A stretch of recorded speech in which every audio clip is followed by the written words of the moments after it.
आ जाओ। सर, आप निकल रहे हैं? हाँ, आज थोड़ा लेट हो गया। वो मैं आपके लिए मच्छी करी लेकर आई थी।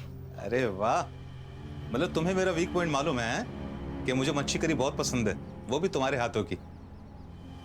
तो ठीक है, थोड़ा लेट और सही। एक काम करो, तुम प्लेट्स लगाओ, मैं हाथ धोकर आता हूँ, ठीक है?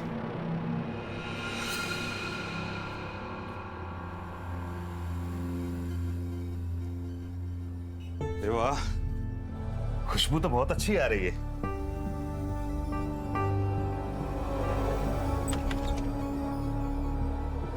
अरे भाई को आना, देख रुक्मिनी फिश फ्राई से लेकर आई है। ताई, या ना, मैं आपके लिए भी प्लेट लगाती हूँ। रहने दो रुक्मिनी, इतने प्यार से जिनके लिए लाई हो उन्हीं को खाने दो, कहीं कम ना पड़ जाए। क्या बोले जा रही हो, पागल हो क्या? आप क्यों भूल जाते हैं कि आपका एक घर है, बीवी है, परिवार है जो आपके लिए वेट कर रहा है, पर आप हमारी परवाह किए बगैर यहाँ एक पराई औरत के साथ खाना खा रहे हैं। सर, मैं आती हूँ।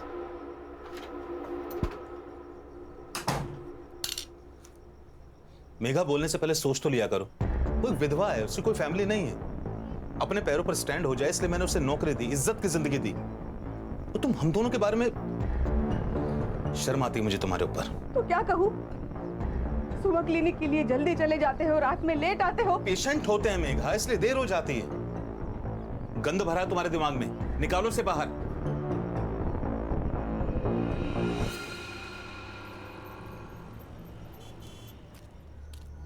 संदीप, संदीप! अरे ताई, तुम्ही इथे?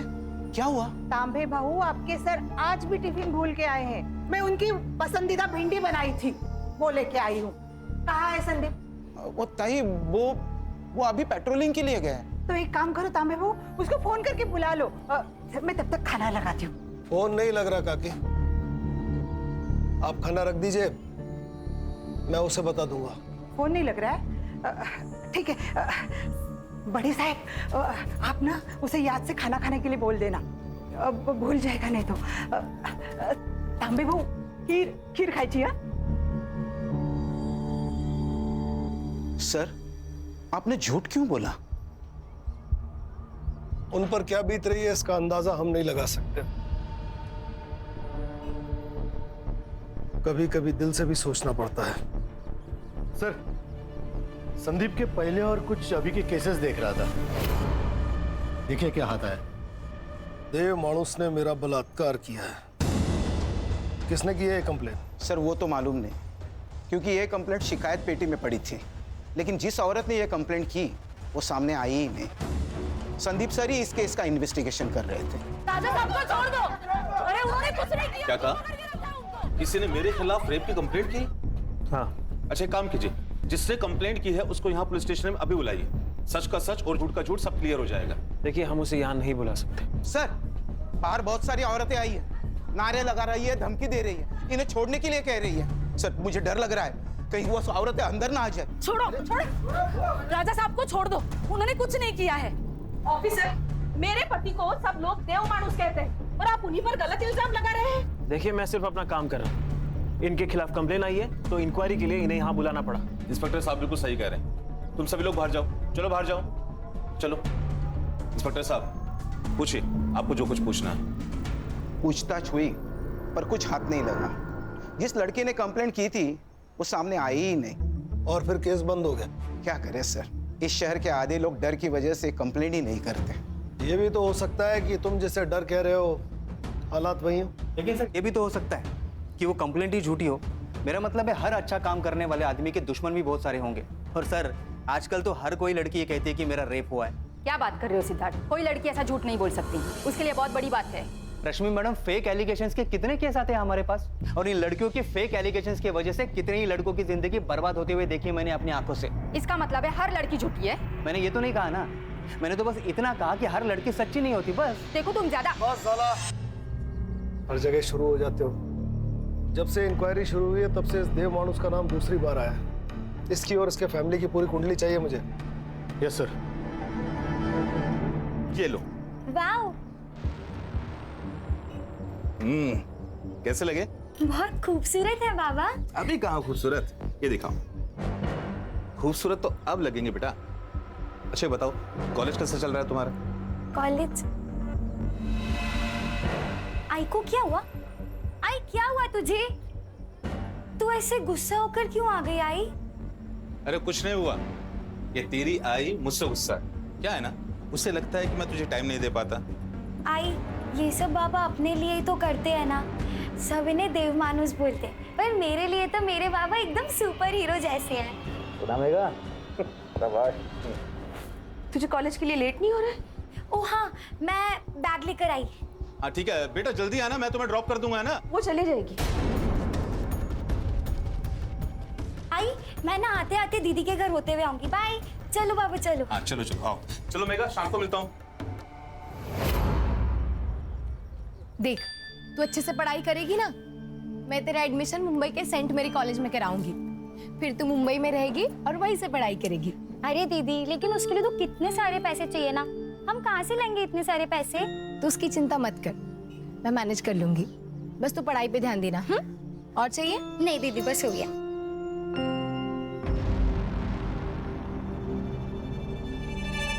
ये कंगन कब खरीदे? ये तो मुझे आज सुबह ही बाबा ने दिए। कितने खूबसूरत है ना। निकाल कर फेंक दे। यहाँ हर चीज की कीमत चुकानी पड़ती है नीतू। बिना मतलब के यहाँ कोई किसी के लिए कुछ भी नहीं करता। दीदी, वो बाबा है हमारे। सौतेले। और मैं इतना गुस्सा क्यों कर रही हूँ ना, तेरी माँ से जाके पूछ। मुझे किसी से कुछ नहीं पूछना। तू जलती है मुझसे क्योंकि बाबा ने तुझे कुछ गिफ्ट नहीं दिया और मुझे कंगन दिए, इसलिए जा रही हूँ मैं। नीतू, नीतू बात सुन मेरी। नीतू,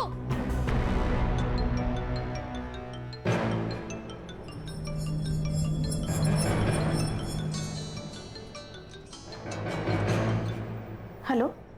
देखकर अनदेखा अच्छा कर लेती है तू माँ है या चुड़ैल? शर्म नहीं आती तुझे? प्रिया तू शांत हो जा। कैसे शांत रहूं आई?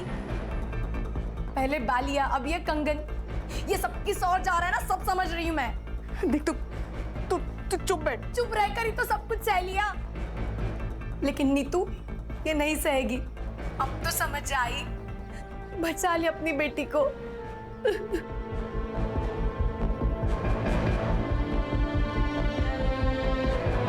सर, पोस्टमार्टम रिपोर्ट के अनुसार संदीप की मौत रात को 11 से 3 बजे के बीच हुई। एक्सीडेंट? नहीं सर, आपने बिल्कुल ठीक कहा था। यहाँ सर के पीछे वार किया गया था सर, और सर बेहोशी की हालत में उसके ऊपर ट्रक चलाया गया तब तक जब तक कि वो मर नहीं जाता। कौन कर सकता है ये सब? प्रिया, मकरंद या फिर ये डॉक्टर राजा अठावले? सर, संदीप के कॉल लोकेशन के हिसाब से वो मर्डर वाले दिन रात को 9:30 बजे अपने घर से निकला था और डॉक्टर राजा के क्लिनिक गया था। तब से उसका फोन स्विच ऑफ है। इसका मतलब सर, जो कुछ भी हुआ है वो सुनसान सड़क और क्लिनिक के बीच हुआ है। सुतार, कुछ ज्यादा ही शरीफ नहीं है देव मानुस। एक औरत इसके खिलाफ कंप्लेन करती है, संदीप की मौत इसके क्लिनिक की ओर इशारा करती है। सर, ऐसे साधु संत बाबा बहुत देखे हैं मैंने जिंदगी में। एक बुरा काम छुपाने के लिए 10 अच्छा काम करेंगे। सर, अगर ये दोषी हुआ ना तो सबसे पहले इसको मैं ही मारूंगा सर। मैं मारूंगा? आपको लगता है संदीप को मैंने मारा? हो सकता है। उस दिन रात 10 बजे संदीप आपकी डिस्पेंसरी के आसपास था, फोन भी यहीं बंद हुआ। जो कुछ हुआ यहीं हुआ। देखिए, मेरा क्लिनिक मार्केट के बीचों बीच, और जहां तक मेरी बात है, मैं लगभग रात को 9:40 पर एक पेशेंट विजिट पे गया था। पेशेंट का नाम? शोभा वैद्य। रश्मि, शोभा वैद्य से मिलो और इस डॉक्टर अठावले की उस रात की लोकेशन वेरीफाई करो। या तो ये बहुत बड़ा शातिर है या फिर सच में देव मानुष। हो सकता है कि सर शिकायत पेटी की कंप्लेंट जेन्युइन हो और उसका इस केस से कोई रिलेशन ही ना हो सकता है। एक काम करो सिद्धार्थ, पिछले 6 महीने में डॉक्टर अठावले को जिन औरतों ने रेगुलर विजिट किया है उनसे पूछताछ करो, उनके हैंडराइटिंग सैंपल्स लो और उसे उस लेटर से मैच करो। ये इस केस को नई दिशा दे सकते हैं। पिछले 6 महीने में जो भी सुसाइड और मिसिंग केस हुए हैं उन सब की फाइल तांबे से लो, कुछ ना कुछ जरूर मिलेगा। समझ गया सर। चला। रश्मि, मकरंद का कुछ पता चला? जलगांव में ही है या कहीं और? पता नहीं सर, पिछले 24 घंटे से उसका फोन स्विच ऑफ आ रहा है और उसकी last call location बेलकड़ी bus stand थी। ये दोनों मियाँ बीवी मिलके कहीं हमें घुमा तो नहीं रहे? ये प्रिया के पास चले सर? तुम जाओ और जो मैं कहता हूँ वो बोलो। मुझे नहीं पता मकरंद कहाँ है। और तुम्हें कोई परेशानी नहीं है? मतलब तुम्हारा पति गायब है, पर तुम्हारे चेहरे पे कोई चिंता नजर नहीं आ रही है। प्रिया, तुम संदीप को अपना दोस्त मानती थी ना, तो यही वक्त है अपनी दोस्ती निभाने का। मैं जानती हूँ संदीप के जाने का सबसे बड़ा दुख तुम्हें हुआ है। कुछ तो गलत हुआ है उसके साथ। वो बहुत खुश था। तू ही चॉइस कर ले यार। संदीप, मैंने सिर्फ उसकी फोटो देखी है, मैं तुम्हें सजेस्ट कर सकती हूँ। चॉइस तो तुम्हें ही करना पड़ेगा। हम एक काम करते हैं, ये तीनों ले लेते हैं। अच्छा, इतना प्यार। अभी से इतना प्यार करोगे ना तो तुम्हारी बीवी तुम्हें जोरू का गुलाम बना के रखेगी। संदीप एकदम परफेक्ट पति था, जैसा हर लड़की चाहती है। क्या तुम्हारे और मकरन के बीच में कोई प्रॉब्लम्स थे? मुझे ऐसा लग रहा है कि तुम मकरन के साथ खुश नहीं थी। बोलो प्रिया, मैं यहाँ तुम्हारी मदद करने आई हूँ। हमारी शादी को 1 साल हो चुका था। मकरन बच्चे के लिए एकदम डेस्परेट हो गया था। एक दिन हम डॉक्टर के पास चले गए तो पता चला कि प्रॉब्लम मुझ में है, मैं उसे बच्चा नहीं दे सकती थी। उसी दौरान संदीप की पोस्टिंग यहाँ पर हो गई थी। उसे मैं अपने सारे प्रॉब्लम्स बताती थी, लेकिन मैं जानती थी कि मकरन इस बात को नहीं समझेगा, इसलिए संदीप के बारे में मैंने उसे कभी कुछ नहीं बताया। संदीप का मर्डर और मकरन का गायब होना, इसमें कुछ तो कनेक्शन हो सकता है प्रिया। तुम जानती हो मकरन कहाँ हो सकता है? मकरन का हमेशा जलगांव आना जाना होता है। वहां पर उसका जो दोस्त है अजित देशमुख, शायद उसे कुछ पता हो। देखो सर, इन दोनों की हैंडराइटिंग भी मैच नहीं हो रही। सर, मेरी उत्तरा बीमारी से तंग आ गई थी सर। रात रात भर रोती थी, उसे जीना ही नहीं था, इसलिए उसने खुदकुशी कर ली। उत्तरा राजा आठवले की पेशेंट थी, हो सकता है कि बात कुछ और हो। 1 मिनट, आप राजा साहब पर शक कर रहे हो? अरे देव मानुस है वो। मैं आज जो स्कूल में क्लर्क की जॉब कर रहा हूं ना, उनकी वजह से मुझे और उत्तरा को हमारे बुरे समय से उन्होंने निकाला था। देखिए सर, मुझे इस बारे में आपसे कोई बात नहीं करनी, आप प्लीज जाइए। मेरे पति को मरे बहुत साल हो गए सर। ये कौन सा एप्लीकेशन फॉर्म है? क्या है ना मैडम, हम ग्राम पंचायत से आए हैं। वो क्या है ना, सरकारी कामकाज रहता है, तो रोज नए नए फॉर्म, नए नए कागज लगते रहते हैं। बस अब हाँ, आप बस ये फॉर्म भर कर दीजिएगा, बाकी हम लोग देख लेंगे। हाँ, ये लीजिए। बस ये लीजिए।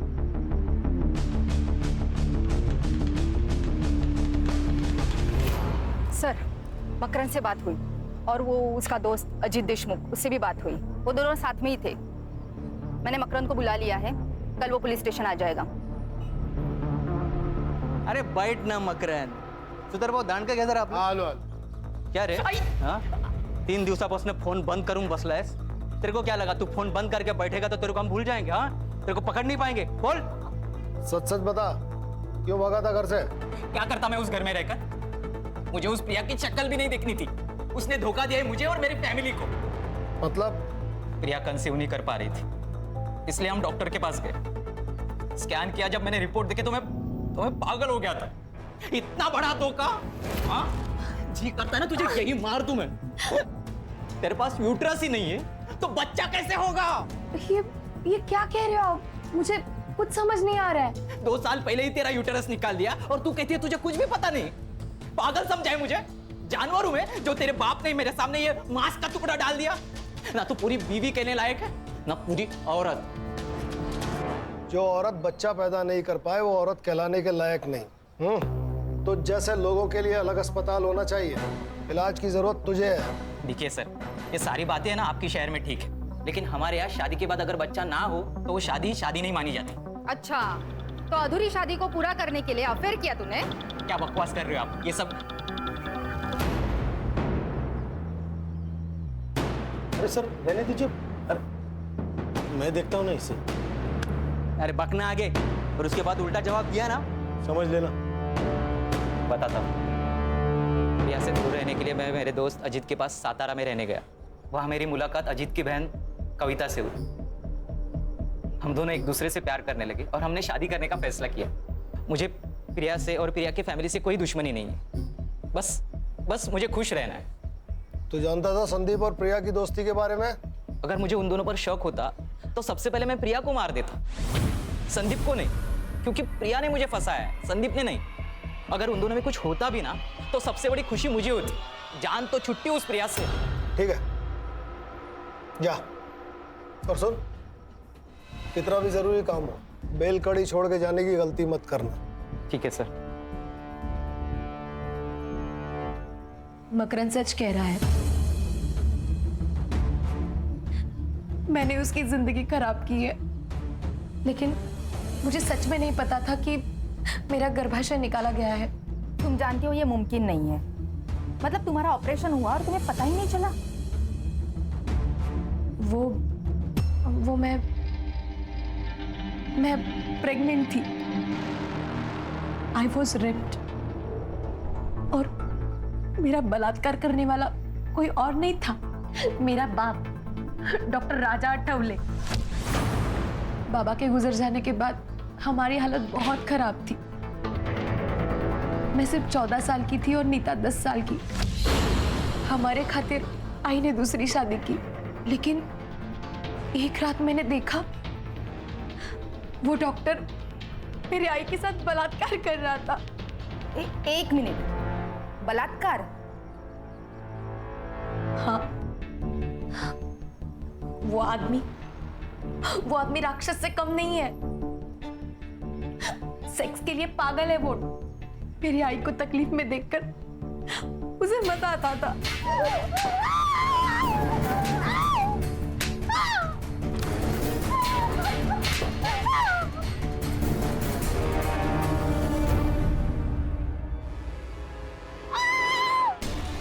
वो चीखती थी, चिल्लाती थी, लेकिन वो रुकता नहीं था। मुझे उससे बहुत डर लगता था। जब मैं 16 साल की हुई तो वो मेरे लिए नए नए गिफ्ट लाता था। मुझे लगा वो शायद बदल गया है, लेकिन नहीं, मैं गलत थी। बाबा, क्या हुआ?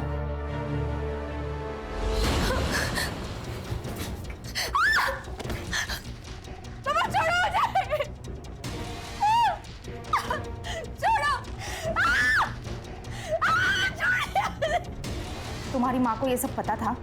हाँ, फिर भी वो चुप रही। मुझे पता है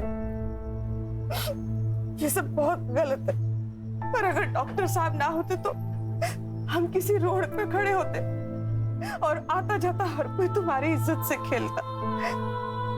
यहाँ पे तो बस एक ही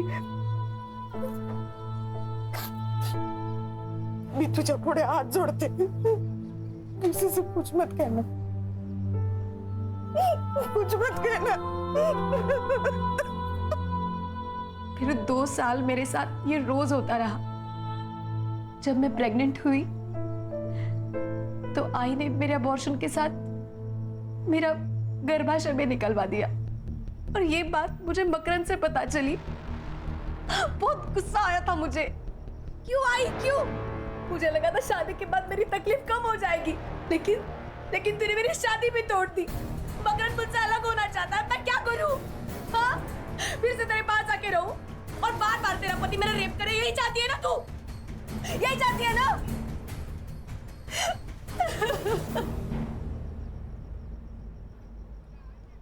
कोई साथ में नहीं था मैडम, किसको बताती? तभी मेरी मुलाकात संदीप से हुई। मैं उसे सब कुछ बताती थी, उसी के सामने रोती थी। चुप रहकर कुछ नहीं मिलेगा प्रिया, तुम्हें बोलना पड़ेगा। सब खत्म हो जाएगा संदीप। तो अब क्या ठीक चल रहा है प्रिया?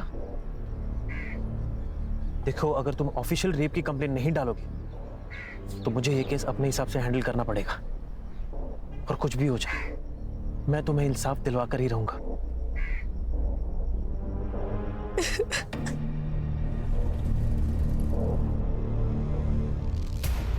वो मुझे इंसाफ दिलाना चाहता था। इसके पहले ही संदीप कुछ करता, किसी ने डॉक्टर के खिलाफ रेप की कंप्लेंट शिकायत पेटी में डाल दी। केस फाइल हुआ, लेकिन हुआ कुछ नहीं। इसलिए मैंने उसको सब सच सच बता दिया। डॉक्टर राजा अठवले असल में डॉक्टर है ही नहीं। आई ने मुझे बताया था कि वो सतारा में लैब टेक्नीशियन था। 12 साल पहले वो जलगांव आया और फिर उसने डॉक्टर की प्रैक्टिस की है। संदीप इसी की इन्वेस्टिगेशन कर रहा था।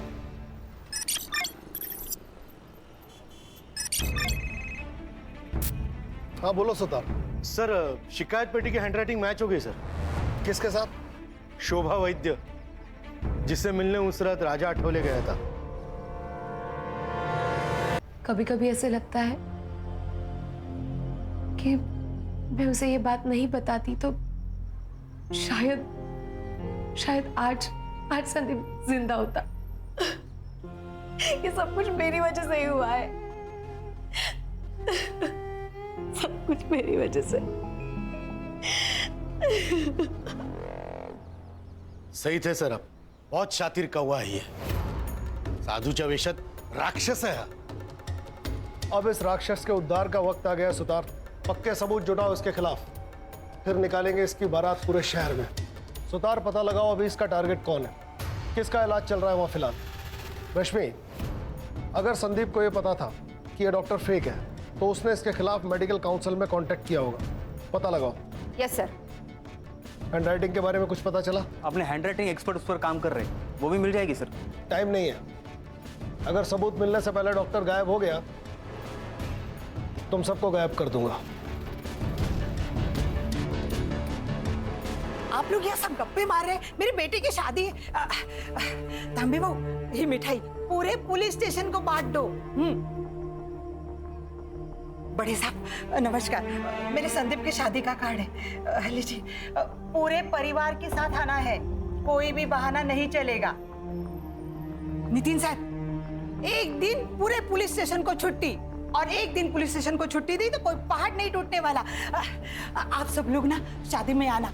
और संदीप भी ना कहाँ चला गया पता नहीं, सारे काम मुझे करने पड़ रहे। ए साधना, तू पढ़ेगा लगना ला। सर ये कुछ ज्यादा ही नहीं हो रहा है। सर इनके दिमाग से वो सदमा निकालना होगा, नहीं तो बेचारी सारी जिंदगी भर संदीप का इंतजार करती रहेगी वो। सर इन्होंने तो अभी तक संदीप की बॉडी भी क्लेम नहीं की है।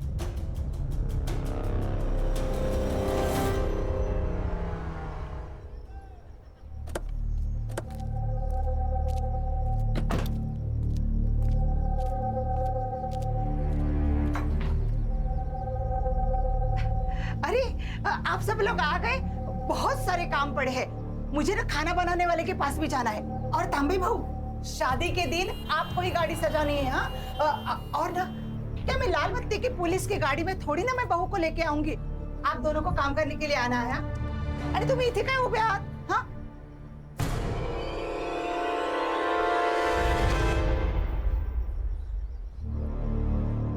क्या हुआ? ये तो सो रहा है। संदीप का एक्सीडेंट हो गया, वो बच नहीं सका। बड़े सब क्या बोल रहे हैं? ये तो सो रहा है। संदीप अब नहीं रहा काकी, उसकी बॉडी डैमेज हो गई है। आज अंतिम संस्कार करना है, आखिरी बार उसका चेहरा देख लीजिए।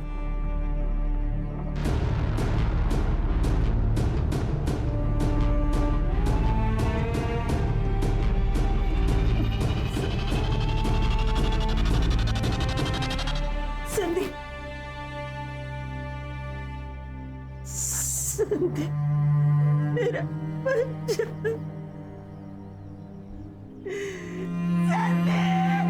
मेरा बच्चा। काकी, रश्मि, रोने दो मैं, दिल हल्का हो जाएगा। इस तरह आंसू रोक कर ये जिंदगी नहीं बिता पाएंगी। किसी के खोने का दर्द क्या होता है ये मैं अच्छी तरह जानता हूं।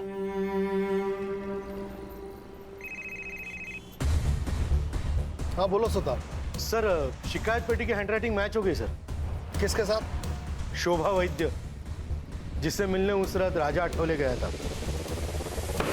तुम्हारी हैंडराइटिंग इस लेटर से मैच हो रही है, जिसमें तुमने लिखा है कि देव मानुस ने तुम्हारा बलात्कार किया है। और उसी देव मानुस ने कहा कि संदीप के मर्डर की रात वो आपके साथ था, आपसे मिलने आपके घर गया था, जबकि आपके फोन की लोकेशन उस रात डॉक्टर के क्लिनिक की थी। और अगर आप क्लिनिक पर थी तो डॉक्टर साहब वहां पर क्या कर रहे थे? सर, कुठला आता? भांडा फूट चुका है, अब सच बोलिए, नहीं तो ना खून का चार्ज लगाकर ये केस इधर ही बंद कर देंगे अब। और आपको बेटे को आपको मिलने के लिए जेल आना पड़ेगा। मैंने कुछ नहीं किया सर, सिर्फ झूठ बोला है मैंने कि उस रात डॉक्टर साहब मेरे साथ थे। उन्होंने मुझे धमकी दी थी, इसलिए मैंने झूठ बोला। तो अब सच बोल दो। एक दिन मेरी तबीयत खराब हो गई थी, मैं डॉक्टर साहब के पास गई। कुछ नहीं शोभा, बस एक इंजेक्शन लगेगा तुम्हें और ठीक हो जाएगा। है? हाथ दिखाओ। बस सब ठीक। अब तुम्हें आराम ही आराम मिलेगा।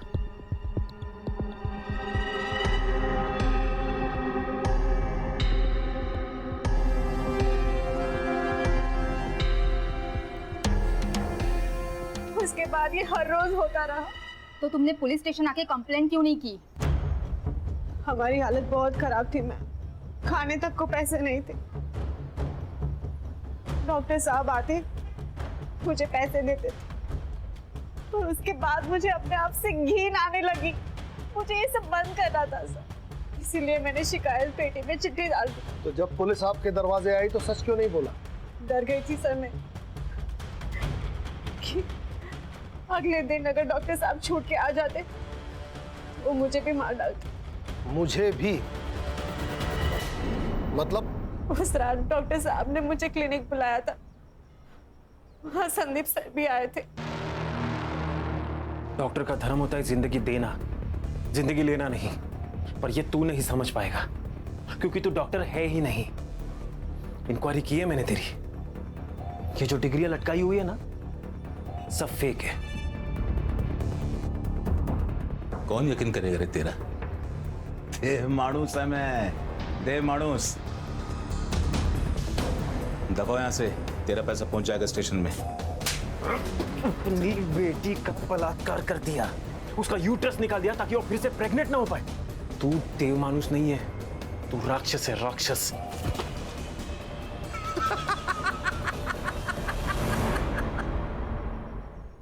कुछ भी नहीं कर पाएगा रे तू।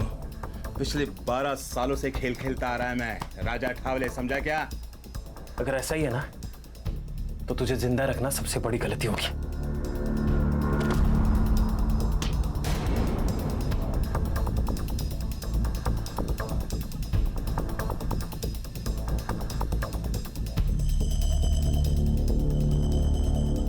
क्यों डर रही है? अरे हमारा नहीं है, बेहोश हुआ है बस। तू फोन दे, दे लवकर, दे दे दे। अरे दे। हाँ सुन, राजा बोल रहा हूँ। किसको कॉल किया था उसने? किसको कॉल किया था? पता नहीं, पर बाद में बोला कि घर जाओ। और जब सुबह न्यूज़ देखा तो पता चला उन्होंने संदीप सर को मार दिया था।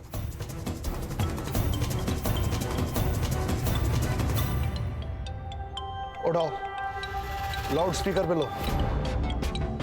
क्लिनिक पर अभी कोई नहीं है, जल्दी आ जाओ अभी तुरंत। चलो उठा के लाते हैं इस देव मानुस को। सर इसको ना मैं ही मारूंगा।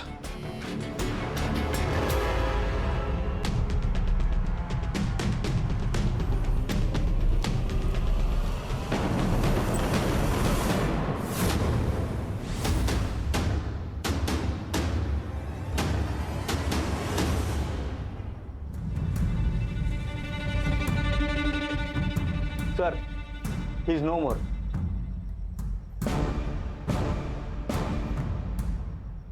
सर लगता है गला घोट के मारा है। अब इसे किसने मार दिया? हर चीज जगह पर है। इसे जिसने मारा है वो जानता था कि शोभा के बयान के हिसाब से संदीप को इन्हीं में से किसी एक ट्रॉफी से मारा गया है। इन ट्रॉफीज को फॉरेंसिक के लिए भेजो Sutar. Yes sir. Sir Raja ने शोभा को कॉल किया था और उसके 2 मिनट बाद इस सेल पर और एक फोन आया था। किसका? मकरंद का। हेलो, ओके ठीक है। सर ये देखिए, राजा ने उस रात शोभा के फोन से मकरंद के दोस्त अजित को कॉल किया था। इस मकरंद के फोन को ट्रेस पे डालो। सुधार, बॉडी को पोस्टमार्टम के लिए भेजो। उस रात राजा ने शोभा के फोन से अजीत को फोन किया।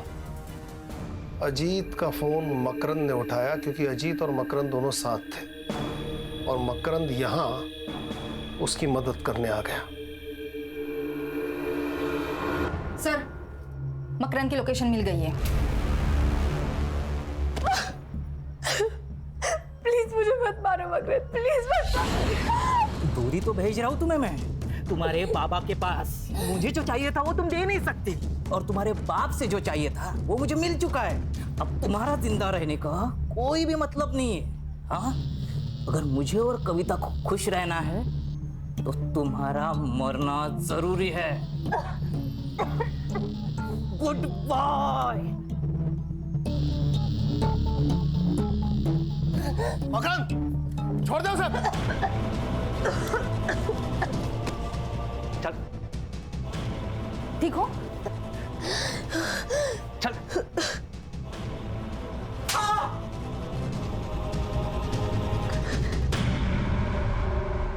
वो दाढ़ी बोल तो गया था पटापट। मैंने और कविता ने शादी करने का फैसला ले लिया था, लेकिन मेरा बिजनेस ही अच्छा नहीं चल रहा था और ये बात अजीत को पता थी। उसने तो मेरे सामने शर्त ही रख दी थी, अगर मेरी बहन के साथ शादी करना चाहते हो तो तुम्हें 25 लाख रुपए जुटाने पड़ेंगे। मैंने तो टेंशन के मारे घर ही जाना छोड़ दिया था, लेकिन मुझे प्रिया का कॉल आया था। उसने मुझे बताया कि डॉक्टर साहब ने उसके साथ जबरदस्ती की थी और उसी की वजह से वो प्रेग्नेंट हुई थी। लेकिन ये बात जब डॉक्टर को पता चली तो उसने उसका यूट्रस ही निकाल दिया था। लेकिन ये सारी बातें सुनकर मेरे दिमाग में पैसा कमाने का रास्ता नजर आया। मेरा बलात्कार करने वाला कोई और नहीं था, मेरा बाप डॉक्टर राजा अठवले। अच्छा हुआ ना मैं कॉल रिकॉर्ड करता हूँ, नहीं तो ये एटीएम कार्ड मेरे हाथ में कैसे लगता। अब जब मैं बोलूँ तब मुझे पैसे देते रहना। नहीं, टेंशन की कोई बात नहीं है, मैं किसी को कुछ नहीं बताऊंगा। लेकिन हाँ, अगर मुझे पैसे नहीं मिले तो ये ऑडियो क्लिप वायरल हो जाएगी, फिर तुम और तुम्हारी बेटी दोनों मिलकर खुदकुशी करना। हर महीने मुझे पैसे मिलते रहे और मैं जुटाता रहा, लेकिन प्रिया मुझे बार बार कॉल करके तंग करती रहती थी, इसलिए सातारा जाने के बाद मैं फोन ही बंद कर देता था। उस रात डॉक्टर साहब का कॉल अजीत को गया था। हाँ सुन, राजा बोल रहा हूँ, एक काम है तुझसे। 1 घंटे में 10 लाख कमाएगा? हाँ, कैसे? एक बॉडी को ठिकाने लगाना है, एक्सीडेंट लगना चाहिए। हाँ ठीक है। मैंने तुरंत हाँ कर दी क्योंकि मुझे पैसे जुटाने थे। अजीत का तो ट्रांसपोर्ट का बिजनेस था ही, इसलिए मैंने बिना बताए उसकी गाड़ी लेके बेलकड़ी पहुंच गया। मैंने क्लिनिक से बॉडी उठाई और खदान के पास वाले रोड पे लेके गए।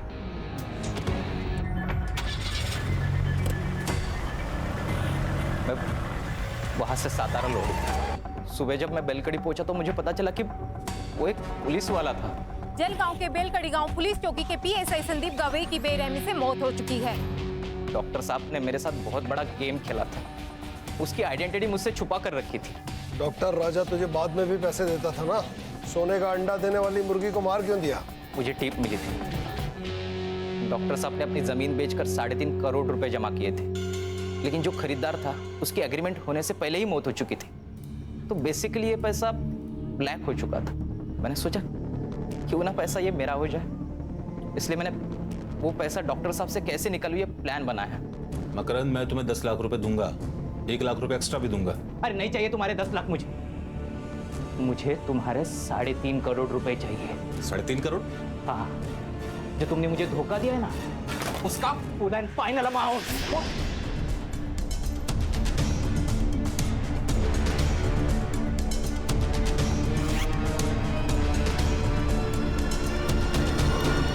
प्रिया को क्यों मारना चाहता था? डॉक्टर साहब की मौत की तलवार मेरे सर पर हमेशा रहती थी, इसलिए उन दोनों को मारकर उनकी मौत में सुसाइड बता देता और ऑडियो क्लिप वायरल करने के बाद ये बात साबित ही हो जाती, फिर मैं और कविता आराम से जिंदगी बिता पाती। बहुत सपने देखे तूने, बाकी के सपने अब जेल में देखना। कहा था ना तुझसे, तुझे इलाज की जरूरत है, तो जैसों का बस यही इलाज है।